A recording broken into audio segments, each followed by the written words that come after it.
능엄경. 도대체 마음은 어디에 있는가? 당신은 지금 분명히 느끼고 있습니다. 그런데 그 느끼는 것은 도대체 어디에 있습니까?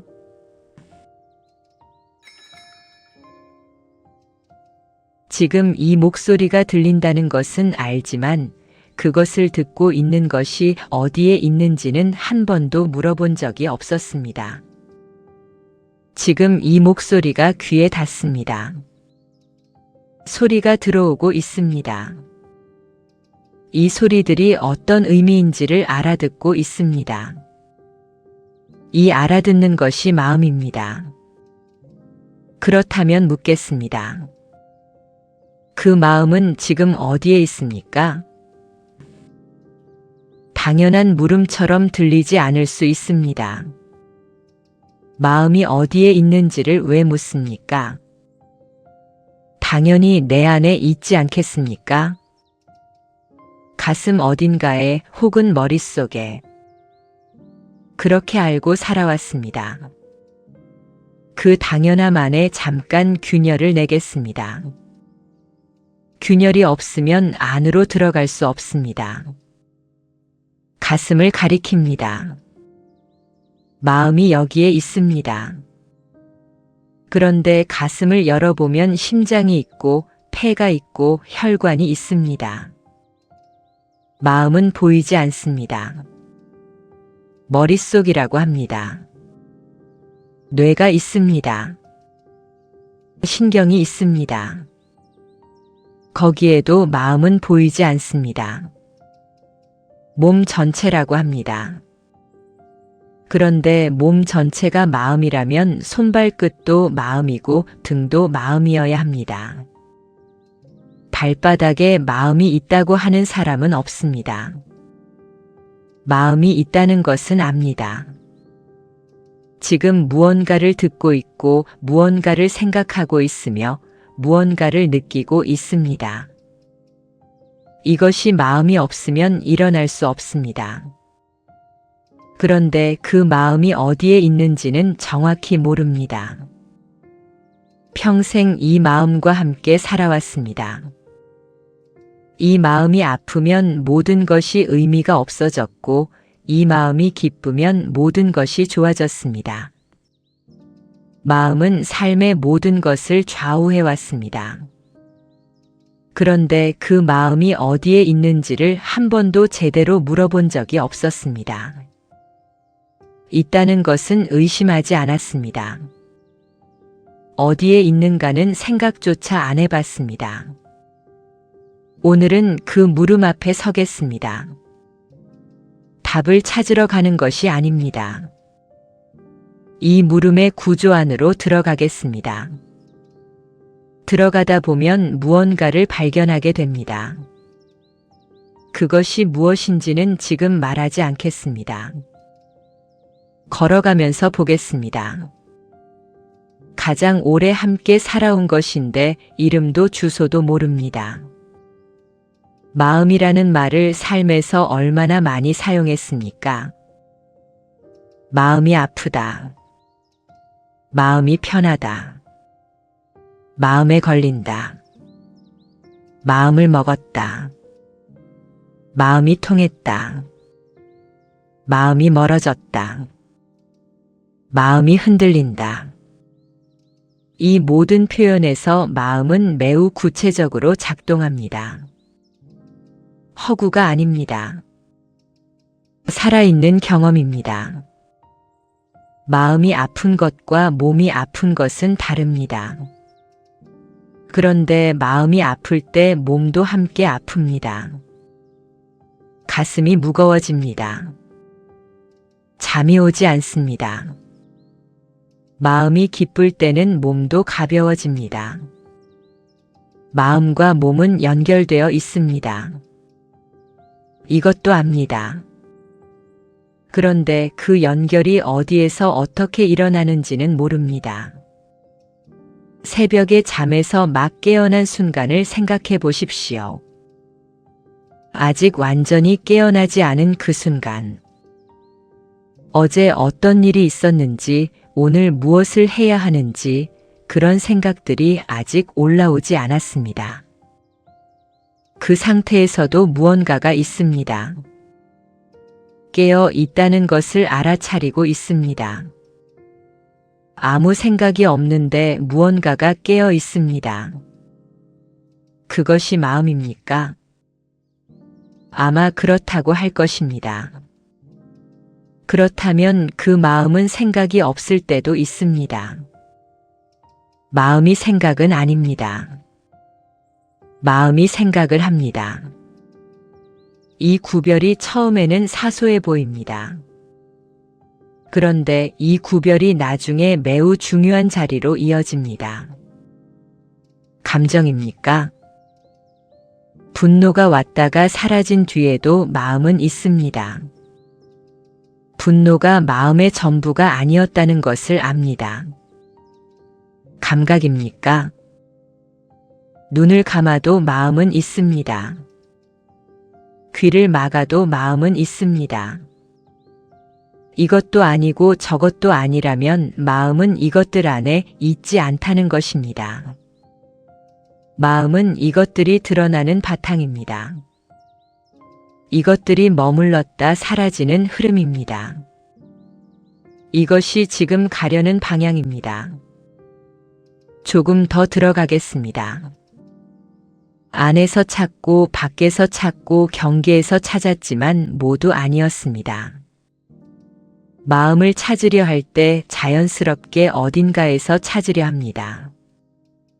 잃어버린 열쇠를 찾을 때 방 안을 살피고 가방 안을 뒤집듯이.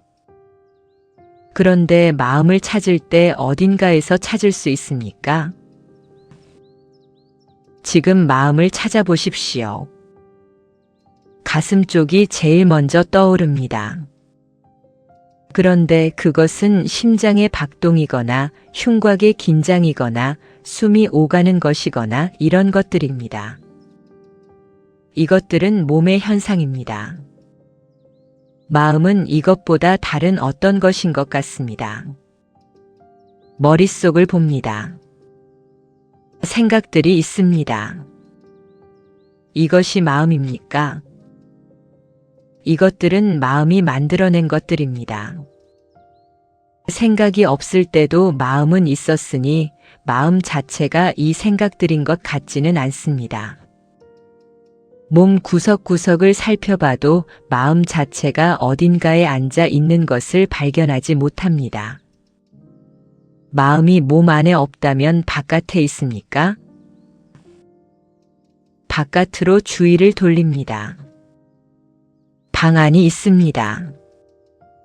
창문 밖이 있습니다. 이것들은 마음이 감지하는 것들입니다. 마음 자체가 아닙니다. 몸 안도 아니고 바깥도 아니라면 경계에 있습니까? 눈을 감으면 그 만남의 자리는 사라집니다. 그런데 눈을 감아도 마음은 사라지지 않습니다. 어둠을 감지하고 있습니다. 경계에도 없습니다. 이 경험이 낯설지 않을 것입니다. 마음이 없다고 느낀 것이 아닙니다. 마음을 찾으려 했는데 찾아지지 않았습니다. 있다는 것은 분명한데 어딘가에서 잡히지 않습니다. 이 경험이 불안을 일으킬 수 있습니다. 그런데 이 불안 자체를 한번 보십시오. 마음을 찾을 수 없다는 것이 불안합니다. 그 불안을 감지하고 있는 무언가가 있습니다. 불안 안에 이미 마음이 있습니다. 찾으러 나갈 필요가 없습니다. 마음을 찾지 못한다는 것이 마음이 없다는 것이 아닙니다. 마음이 찾아지는 방식으로 있지 않다는 것입니다. 있는 방식이 다릅니다. 그 다른 방식이 무엇인지를 들여다본 경전이 있습니다. 냄새 하나에서 슬픔까지 가는 경로를 따라가다 보면 겪는 자가 누구인지 물어야 합니다. 마음이 어떻게 작동하는지 안에서부터 보겠습니다. 길을 걷다가 오래된 냄새를 맡습니다. 어딘가에서 나무를 태우는 냄새입니다. 혹은 간 내린 비 후의 흙냄새입니다. 어릴 때 살던 곳에서 나던 냄새와 비슷한 냄새입니다. 이 냄새 하나에서 시작해서 무슨 일이 일어납니까? 먼저 냄새가 코에 닿습니다. 이것은 감각입니다. 그냥 자극입니다. 그런데 감각이 닿는 순간 즉시 반응이 붙습니다. 이 냄새는 낯익다. 이 냄새는 편안하다. 이것이 느낌입니다. 구별하기 어려울 만큼 빠릅니다. 느낌이 생기면 즉시 해석이 따라옵니다. 어릴 때 냄새다. 그때 함께 살던 사람들이 떠오른다. 해석이 기억을 당겨오면 그 기억 안의 감정도 함께 올라옵니다. 이것이 나의 기억이다. 나는 그것을 경험한 사람이다. 이 동일시가 되면 그 기억이 나의 것이 됩니다. 그리고 집착이 옵니다. 그때가 좋았는데. 혹은 함께 있던 사람이 지금은 없다는 것이 슬프다. 이것이 고통으로 이어집니다. 이 전 과정이 냄새 하나에서 일어납니다. 감각, 느낌, 해석, 동일시, 집착, 고통. 거의 동시에 일어나는 것처럼 느껴집니다. 냄새를 맡았는데 갑자기 슬퍼진 것처럼 느껴집니다. 그런데 사실 그 사이에 여러 단계가 있었습니다. 이 경로를 구별할 수 있으면 달라집니다. 감각은 그냥 자극입니다. 느낌이 붙는 것은 자동이지만 자동이라고 필연적이지는 않습니다. 그런데 지금 중요한 것은 다른 자리입니다. 이 전 과정을 겪는 자가 있습니다. 냄새를 맡고 느끼고 해석하고 동일시하고 슬퍼지는 이 전 과정을 겪는 자가 있습니다. 그 자는 무엇입니까? 이것을 마음의 깊은 자리라 부를 수도 있고 알아차림이라 부를 수도 있습니다. 이 과정이 마음 안에서 일어납니다. 마음이 이 과정의 바탕입니다. 그렇다면 마음은 이 과정 자체가 아닙니다. 기쁨이 오면 지나가고 슬픔이 오면 지나갑니다. 그러나 지나감을 아는 작용은 계속 확인됩니다. 슬픔이 있었다는 것을 감지합니다. 슬픔이 지나갔다는 것을 감지합니다. 이 비추는 것은 슬픔이 오기 전에도 작동했고 슬픔이 있는 동안에도 작동했으며 슬픔이 지나간 뒤에도 작동합니다. 감각, 느낌, 해석, 동일시, 집착, 고통. 이 6단계가 마음 안에서 일어납니다. 그런데 마음 자체는 이 단계들이 아닙니다. 이 단계들이 드러나는 바탕입니다. 이 바탕이 무엇인지를 이제 가까이서 보겠습니다. 2500년 전의 한 대화로 가겠습니다. 7번 물었고 7번 모두 같은 자리에서 막혔습니다. 2500년 전 어느 날의 이야기입니다. 한 젊은 제자가 스승 앞에 있었습니다. 그의 이름은 아난다입니다. 스승의 가장 가까운 곁에 오래 있었고 스승의 말씀을 가장 많이 기억한 사람입니다. 그 시대에 이보다 더 뛰어난 기억력을 가진 사람이 없었다고 전해집니다. 어느 날 스승이 그에게 물었습니다. 언젠가 아름다운 것을 보고 마음이 끌렸을 때가 있었느냐? 아난다는 있었다고 했습니다. 그럼 그때 그 마음은 어디에 있었느냐? 안한다는 잠시 생각했습니다. 마음은 몸 안에 있습니다. 스승은 천천히 말했습니다. 만약 마음이 몸 안에 있다면 마음은 먼저 몸 안을 보아야 할 것이다. 심장을, 폐를, 창자를 먼저 보고 난 다음에야 바깥을 볼 수 있어야 하지 않겠느냐? 그런데 우리는 눈을 뜨면 먼저 바깥이 보인다. 그렇다면 마음이 몸 안에 있다는 것은 맞지 않는다. 안한다는 다시 생각했습니다. 그렇다면 마음은 몸 밖에 있을 것입니다. 스승이 다시 물었습니다. 만약 마음이 몸 밖에 있다면 몸과 마음은 서로 관계가 없어야 한다. 그런데 몸이 아프면 마음도 함께 아프다. 서로 관계가 없는 것이 어떻게 이렇게 서로 영향을 주고받겠느냐. 그렇다면 마음이 몸 밖에 있다는 것도 맞지 않는다. 이렇게 해서 대화가 이어졌습니다. 마음이 눈 안에 있다. 마음이 눈과 대상 사이의 자리에 있다. 마음이 생각이 일어날 때만 존재한다. 이런 대답들이 하나씩 나왔습니다. 그리고 하나씩 틀렸습니다. 7번의 물음, 7번의 대답, 7번 모두 같은 결론이었습니다. 마음은 거기에 없다. 이것이 능엄경의 시작입니다. 부처가 안한다에게 7곳에서 마음을 찾게 한 뒤 7곳 모두에서 마음을 찾지 못하게 한 이야기입니다.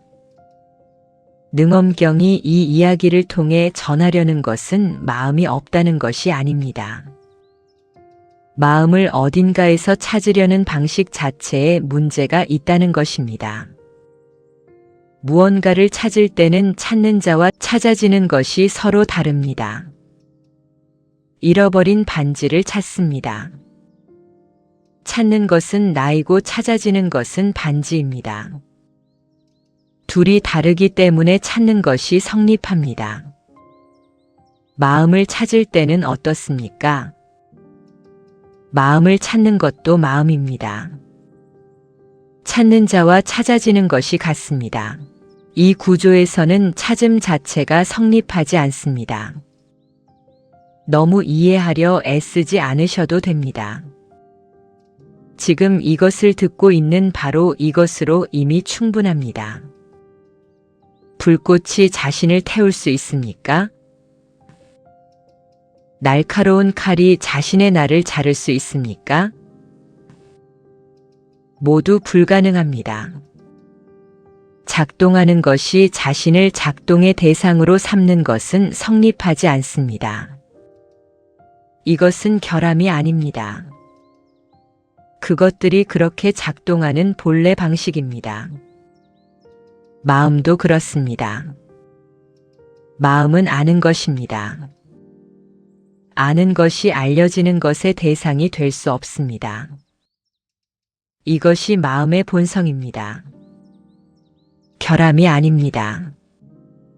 안한다가 7번 모두 답을 찾지 못한 것은 안한다가 어리석어서가 아닙니다. 마음을 대상으로 찾는 방식 자체가 처음부터 성립하지 않는 방식이었기 때문입니다. 방금도 이 목소리를 듣고 있었습니다. 그 듣는 것을 비추고 있었습니다. 이 비추는 것을 잡아보려 합니다. 무엇이 보입니까? 생각이 보입니다. 감각이 보입니다. 그렇다면 이것들을 보고 있는 것은 무엇입니까? 마음은 늘 알아차림의 쪽으로 작동합니다. 보이는 대상으로 내려오지 않습니다. 이것이 안한다가 7번 막혔던 바로 그 자리입니다. 찾는 것이 찾아지는 것이 될 수 없다는 것이 마음의 결함이 아니라 마음의 본성입니다. 눈으로 봅니다. 눈이 자신의 눈동자를 직접 볼 수 있습니까? 거울을 통해서는 볼 수 있습니다. 그런데 직접 자신의 눈으로 자신의 눈을 보는 것은 불가능합니다. 보는 것이 자신을 보는 것의 대상이 될 수 없습니다. 이것이 눈의 본성입니다. 마음도 그렇습니다. 마음이 아는 것이기 때문에 알려지는 것이 될 수 없습니다. 이것이 마음의 본성입니다. 결함이 아닙니다. 능엄경은 이것을 다른 방식으로 가리킵니다. 세계와 만나는 모든 경험은 마음을 통해 일어납니다. 저 산을 봅니다. 저 산이 있다는 것을 감지합니다. 그 감지가 없다면 저 산은 내게 없는 것과 같습니다. 우리에게 세계가 경험되는 통로가 마음입니다. 마음이 세계와 나의 모든 만남의 통로입니다. 이것이 선가에서 견성이라 부르는 방향입니다. 보는 성품을 자각하는 그 자리. 이것은 새로 얻는 것이 아닙니다. 들으며 확인해 보면 바로 지금도 이렇게 작동하고 있습니다. 이 목소리를 듣고 있는 그것. 이 내용을 따라가고 있는 그것. 방금 전 문장이 이해됐다거나 이해되지 않았다고 알아차리는 그것. 그 성품입니다. 그 알아차림의 바탕입니다. 다만 이것이 무엇인지를 주목하지 않고 살아왔을 뿐입니다. 이 바탕은 내용이 아닙니다. 내용이 드러나는 흐름입니다. 기쁨이 내용입니다. 슬픔이 내용입니다. 두려움이 내용입니다. 이 내용들은 옵니다. 있다가 사라집니다. 그런데 내용을 비추는 것은 내용이 오고 가는 동안 거기에서 작동합니다. 음악이 연주되는 방을 생각해 보십시오. 높은 소리, 낮은 소리, 빠른 소리, 느린 소리. 이 소리들이 방 안에서 울립니다. 음악이 끝나면 소리들이 사라집니다. 그런데 방은 사라지지 않습니다. 방은 소리들이 일어나는 바탕이었습니다. 마음도 이와 비슷합니다. 정확히 같다는 것이 아닙니다. 이 방향을 가리키는 것입니다. 기쁨이 마음 안에서 일어난 것입니다. 슬픔이 마음 안에서 일어난 것입니다. 마음은 그 사건이 드러나는 흐름입니다. 지금까지 온 길을 한번 되짚어 보겠습니다. 마음을 찾으려 했습니다. 몸 안에서도 몸 밖에서도 경계에서도 찾았습니다. 찾아지지 않았습니다. 마음은 찾는 것이지 찾아지는 것이 아닙니다. 아는 것이지 알려지는 것이 아닙니다. 그래서 대상으로 잡히지 않습니다. 그런데 없는 것이 아닙니다. 지금 이렇게 작동하고 있습니다. 이 이해를 가지고 이제 삶으로 내려가겠습니다. 화가 나 있다는 것을 알고 있는 것이 화인가 아닌가. 살면서 가장 다루기 어려운 것이 격한 감정입니다. 분노, 두려움, 슬픔, 절망. 이것들이 왔을 때 사람은 그 감정에 잠겨버리는 경우가 많습니다. 화가 나면 온 세상이 화를 낼 이유로 가득 차 보입니다. 슬프면 모든 것이 슬픔의 색으로 물드는 것 같습니다. 나이가 들어도 이것은 쉽게 바뀌지 않습니다. 젊을 때는 분노가 왔다가 빨리 사라졌는데 나이가 들면서 분노가 더 오래 남기도 합니다. 이것을 부정하지 않습니다. 그런데 방금 살펴본 것을 여기에 가져와 보겠습니다. 화가 납니다.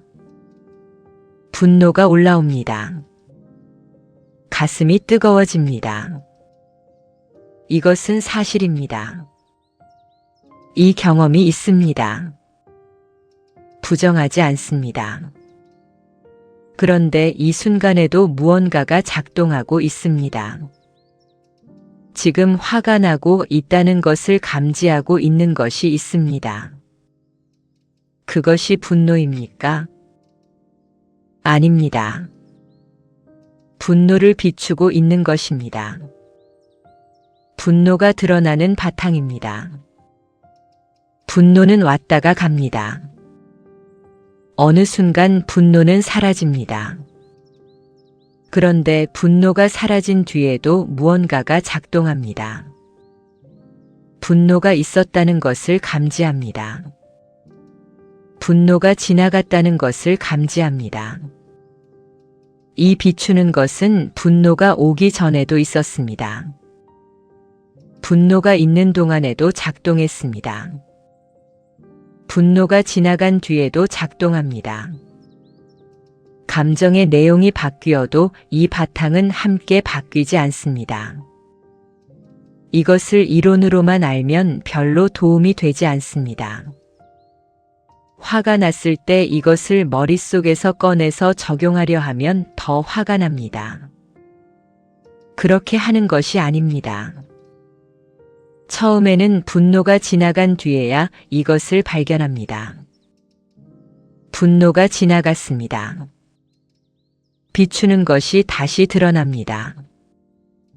그것이 있었습니다.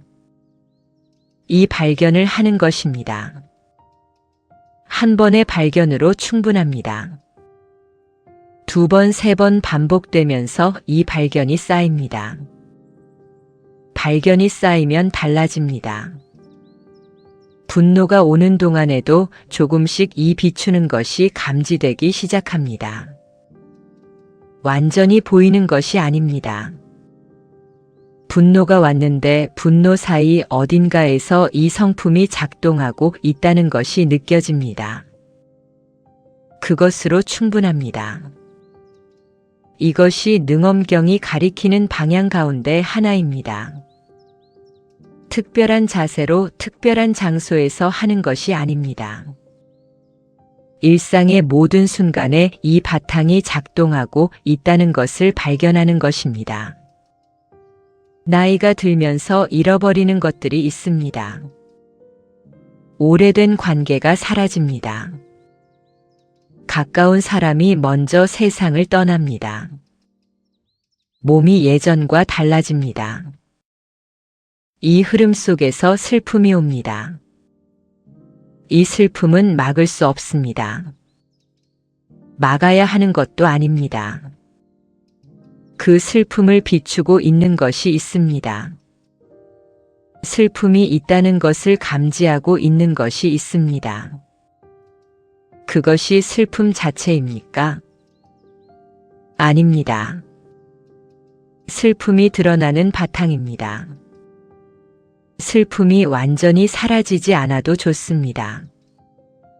슬픔이 있는 동안에도 이 바탕은 거기에서 작동합니다. 이 바탕이 작동하고 있다는 것을 감지할 때 슬픔이 사라지는 것이 아닙니다.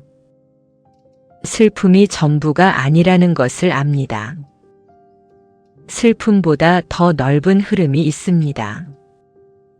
슬픔이 거기에서 일어납니다. 이 더 넓은 흐름이 있다는 것을 알 때 슬픔 안에서도 다른 무언가가 가능해집니다. 마음이 없다는 것과 마음이 이런 방식으로 있다는 것은 전혀 다른 말입니다. 여기까지 따라오면서 혼란스러운 것이 있을 수 있습니다. 마음이 어딘가에 있지 않다고 했습니다. 대상으로 잡히지 않는다고 했습니다. 그렇다면 마음이 없다는 것입니까? 그렇지 않습니다. 이 부분을 분명히 짚겠습니다. 방금도 이 목소리를 듣고 있었습니다. 이것을 듣고 있는 것이 있습니다. 그것이 없다고 할 수 없습니다. 없는 것은 마음이 아닙니다. 마음이 어딘가에 위치한 물건처럼 있다는 생각이 없는 것입니다. 물건은 어딘가에 있습니다. 그리고 없애거나 잃어버릴 수 있습니다. 마음은 이런 방식으로 있지 않습니다. 마음은 비추는 것입니다. 비추는 것이 있는 방식은 물건이 있는 방식과 다릅니다. 이것이 왜 중요합니까? 나이가 들면서 이런 생각이 들 수 있습니다. 예전에는 마음이 더 맑았는데, 기억이 예전 같지 않으니 마음도 예전 같지 않은 것 같다. 기억력이 달라질 수 있습니다. 집중력이 예전과 다를 수 있습니다. 그런데 그것은 마음이 만들어내는 특정한 기능들의 변화입니다. 알아차림의 바탕 자체는 기능들이 변하는 동안에도 계속 드러나고 있습니다. 눈의 시력이 나빠질 수 있습니다. 보이는 것이 흐릿해질 수 있습니다. 그런데 보는 것 자체가 사라지지는 않습니다. 마음도 그렇습니다. 기억이 흐려지고 집중이 어려워질 수 있습니다. 그런데 비추는 것 자체는 경험의 내용처럼 대상으로 붙잡히지 않습니다. 이 목소리를 들으며 확인해 보면 바로 이 자리에서도 알아차림은 작동 중입니다. 그렇다면 무엇을 해야 합니까? 이 성품을 얻으려 해야 합니까? 무언가를 더 해야 합니까? 더할 것이 없습니다. 지금 이미 작동하고 있는 것입니다. 다만 이것을 다른 것으로 착각하고 있었습니다. 마음이 어딘가에 있는 물건이라고 생각하면서 그것을 잃어버릴까봐 두려워했습니다. 그 두려움이 마음을 보지 못하게 했습니다. 두려움이 없으면 마음이 보입니다. 마음이 보이지 않을 때는 마음이 사라진 것이 아닙니다. 마음을 가리는 무언가가 있는 것입니다. 그 무언가를 치우면 됩니다. 더하는 것이 아닙니다. 가리는 것을 거두는 것입니다. 가리는 것이 무엇입니까? 마음이 어딘가에 있어야 한다는 생각. 마음을 찾을 수 있어야 한다는 생각. 마음이 어떤 특정한 상태여야 한다는 생각. 이런 생각들이 마음을 가립니다. 이 생각들이 거두어질 때 마음이 보입니다. 아니, 마음이 보이는 것이 아닙니다. 마음이 자신으로 있습니다. 찾는 것이 아니라 찾음 자체입니다. 아는 것이 아니라 암 자체입니다. 처음에 물음이 닿지 못한 자리가 바로 물음을 품고 있던 곳이었습니다. 처음으로 돌아옵니다. 지금 이 목소리를 듣고 있는 것은 무엇입니까? 처음에는 이 물음에 답하려 했을 것입니다. 뇌가 듣는다, 의식이 듣는다, 마음이 듣는다. 그런데 어떤 답을 내놓아도 그 답을 다시 비추고 있는 무언가가 있었습니다. 답은 항상 대상이 되었고 그 대상을 비추는 것은 항상 뒤로 물러났습니다. 지금은 그것이 왜인지를 조금 압니다. 마음은 늘 알아차림의 쪽으로 작동합니다. 알려지는 쪽으로 오지 않습니다. 이것이 마음의 본성이기 때문입니다. 이 물음을 품고 있는 것이 있습니다. 이 물음을 듣고 무언가가 움직이는 것이 있습니다. 이 물음이 어렵다는 것을 감지하고 있는 것이 있습니다. 이것을 마음의 깊은 자리라 부를 수도 있고 알아차림이라 부를 수도 있습니다. 경험이 드러나는 그 바탕입니다. 처음에 물음이 닿으려 했던 그 자리. 그 자리에는 도달하지 못했습니다. 그런데 물음을 품고 있는 이것이 이미 그 자리입니다. 물음이 가리켰던 것이 물음을 담고 있던 것이었습니다. 마음을 찾으러 다니지 않아도 됩니다. 마음이 더 좋은 상태가 되도록 애쓰지 않아도 됩니다. 기쁠 때는 기쁨이 드러납니다. 슬플 때는 슬픔이 드러납니다. 두려울 때는 두려움이 드러납니다. 그것들이 오고 가는 동안 이 바탕은 계속 작동합니다. 화가 난 사람을 만났을 때 그 사람의 화를 비추고 있는 것이 있습니다. 그것이 있다는 것을 기억한다면 그 사람의 화에 완전히 휩쓸리지 않고 그 사람과 함께 있을 수 있습니다. 슬픔 안에 있는 사람 곁에 있을 때도 그렇습니다. 슬픔을 비추고 있는 것이 있다는 것을 알면 슬픔 안에 있는 사람과 함께 있으면서도 그 슬픔에 잠겨버리지 않을 수 있습니다. 이것이 이 한 사람에서 당신의 하루 안으로 주변 사람에게로 번져가는 방식입니다. 처음의 질문은 이것이었습니다. 마음은 어디에 있는가? 끝에 와서 보니 찾으려 했던 그것은 처음부터 찾고 있던 쪽에 있었습니다. 지금 듣고 있는 이 알아차림. 그것이 오늘 질문이 가리키던 전부였습니다. 그리고 이 물음은 오늘 여기서 닫히지 않습니다. 이 물음이 당신의 하루 안으로 다음 날 아침 새벽으로 감정이 거칠게 밀려오는 어느 순간으로 번져가기를 바랍니다. 그 순간마다 물음을 담고 있던 이 바탕이 거기에서 작동하고 있다는 것을 기억하기를 바랍니다.